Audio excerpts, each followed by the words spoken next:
own Quench Bar with my wonderful partner, Shona. We are both partners in life and partners in business, and super fortunate for that. Happy Pride Month, everyone. Thanks so much for tuning in and joining us today for our cocktail and snack pairing, Sipz and Snacks. First, I just wanted to give you a little bit of a background of who Quench Bar is and where we started. So last year, right at the beginning of the COVID-19 pandemic, I was laid off from my job.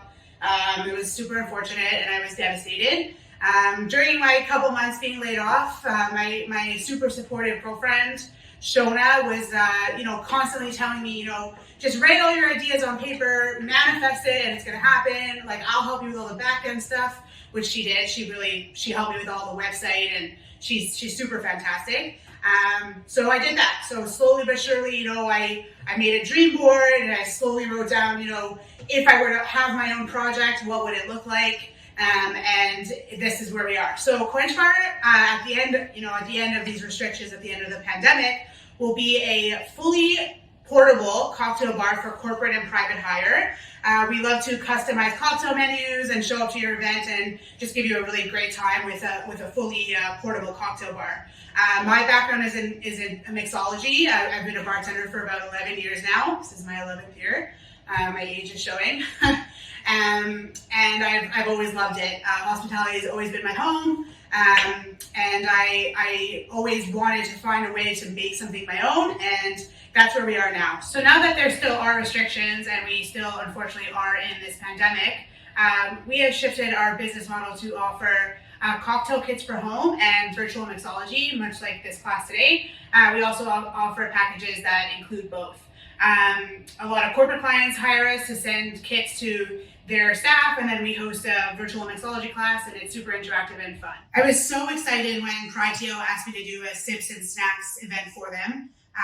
Pride is obviously my favorite time of the year, like it is for most people. I really miss being able to just be dancing in the streets with everyone and just being showered with love. And I'm really looking forward to next year, where I hope that we are reunited and back to regular business. In the interim, just like last year, this year, Toronto Pride has done a fantastic job at so much virtual programming. I encourage everyone to take advantage of those programs. So today, our snack and cocktail are Israeli themed. My background is Israeli. My dad is from Israel. I still have a lot of family there. I grew up around really delicious Israeli food and drinks. Today, I've decided that the best snack to make with you all is tahini. Most people think that sesame butter is tahini. There's a common misconception of that, but there is a process to make tahini from sesame butter. So the ingredients that we're going to need for this demonstration is sesame butter. I'm using Parallel Brothers Sesame Butter. I'm not sure if you guys are familiar with them. They are located in the city's west end on Geary Avenue. They do have a Shopify store as well. They are a manufacturer of many sesame products, not just the sesame butter. They also have sesame spreads, which are super delicious. They're similar to what you would think like a chocolate spread, like a Nutella spread, but sesame version. Those are really delicious as well. And they also have chalva. Chalva is a very popular Middle Eastern dessert. And I highly recommend Parallel Brothers if you haven't already checked them out. So today our ingredients for this demonstration again is sesame butter, cold water, lemon juice, and salt, and that's all. So the best rule of thumb for making tahini, by the way, the word for tahini in Hebrew is trina. A lot of people know the word challah, use the same trina. So the best ratios to make trina for veggies, so something like a little bit thicker, the best rule of thumb is 1-to-1. So equal parts water to equal parts sesame butter. If you're going to be using it for purposes of, it's super versatile, so you can use it for things like dressings, you would just add extra water just to thin it out a bit further. Okay, so for this demonstration, because I'm only just making a small amount, we're going to start with taking half a cup of our sesame butter, pouring that right in there. So sesame butter is super, super good for you. It is vegan and gluten-free and super high in protein. And then we're going to add our lemon juice. So there's about a tablespoon of lemon juice going in there, fresh lemon. And then I'm going to whisk that up. You'll see that the combination of the two helps with separating the lemon juice to the sesame butter. It might not look right, but that's fine. The water saves the day on that one. So at this point now, this is now made like a paste, super, super thick.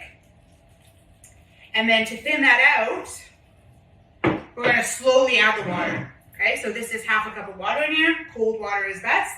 And we're not going to pour it all at the same time. Just a little bit at a time. Mix, mix, mix. When you add the water, the combination of the water and the lemon juice makes the paste a little bit lighter in color. It's a super beautiful color. Okay, so that looks like it's going in right. There we go. And just a bit more there. There we go. All the water is now in here. And then I'm just going to add a little bit of salt. The salt is just to taste. There we go. Quick little mix. I love little mix. There we go. Now I'm going to just put in my beautiful custom bowl here. There we go. See that thick texture? It's perfect for dips. There we go. And then, you know, come restrictions being lifted and you might be, you know, having people over. A nice way to decorate this dish is just a little bit of cumin or a little bit of paprika, some fresh herbs like parsley, a little bit of olive oil on top. There's so much diversity with how to plate it beautifully. Let's move on to our cocktail. First, I'd have to say a huge thank you to Smirnoff for sponsoring this event. We are going to be using their products for this event because they graciously sent me these bottles. So I'm just going to go through all the ingredients that we're going to need first. So your choice of raspberry or regular vodka, rose water, lemon juice, fresh raspberries, fresh mint, honey, and I'm going to be topping my cocktail off with sparkling water. You can also use ginger beer. Okay, so just want to give a brief background as to why I chose these ingredients for this cocktail. The best part about Israel, especially in the summer, is how much access to fresh fruit there is. So the best part of trips to Israel for me are, you know, going to the beach and grabbing a big basket of fresh fruit from the market on the way to the beach, and it's just such a perfect day. I named this drink for the purposes of this event, Sababa. For those of you that don't know what Sababa means, Sababa is just like bliss. It's just such a perfect time. So just picture yourself at a warm beach with a big basket of fruit. Sababa. Is it Sababa? What a good time. So this drink is called Sababa.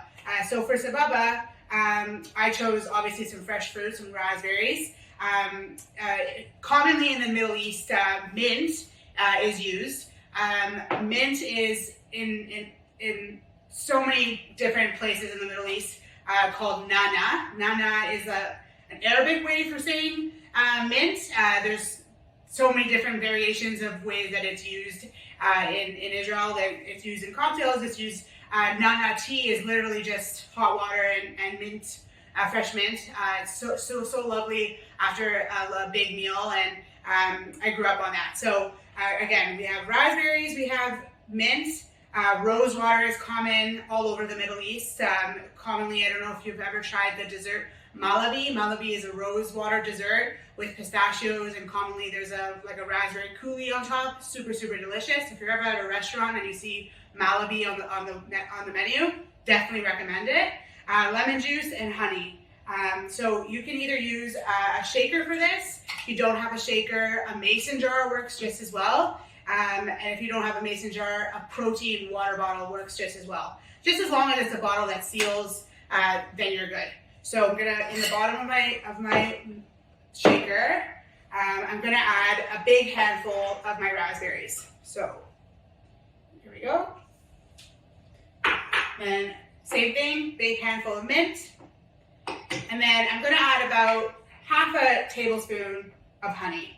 If you're using ginger beer, I recommend less honey.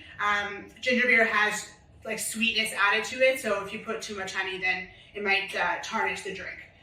So at this point, I'm going to ask that everybody muddles the ingredients that are in the glass, so the raspberries, the mint, and the honey really well. I have a muddler. If you don't have a muddler, a kitchen wooden spoon works just as well.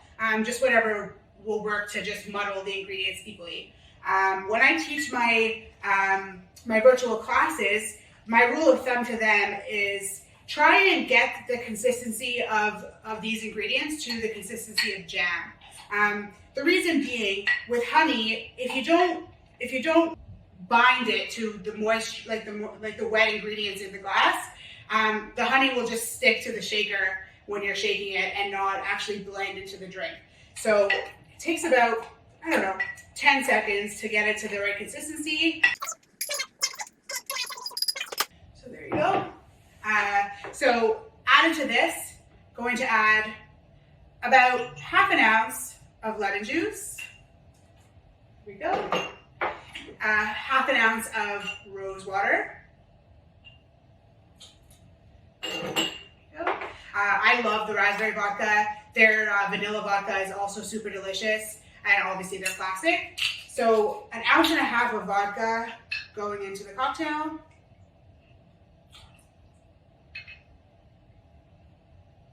There we go. And then I'm going to fill my favorite cocktail glass with some ice. There we go. And then last step, I'm gonna add some ice to my shaker. There we go. Close the shaker.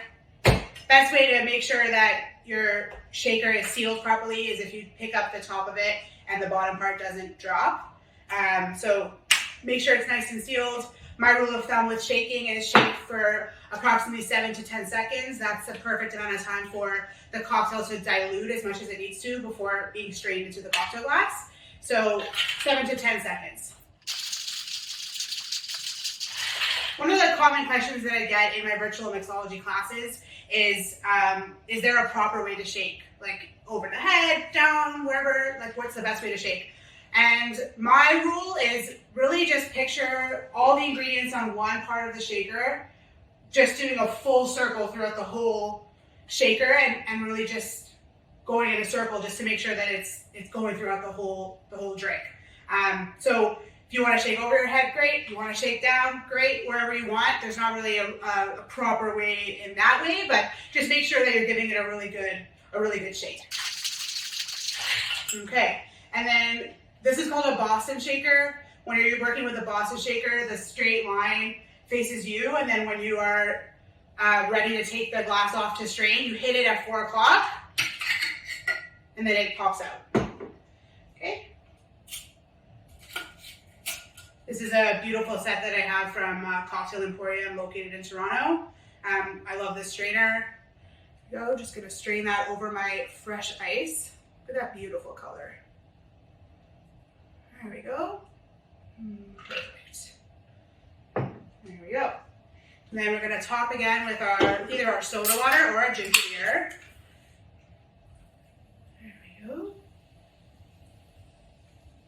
I'm just gonna garnish with a cute little raspberry. These little cocktail sticks also are from Cocktail Emporium. Actually, everything rose gold here that you see is from the Cocktail Emporium.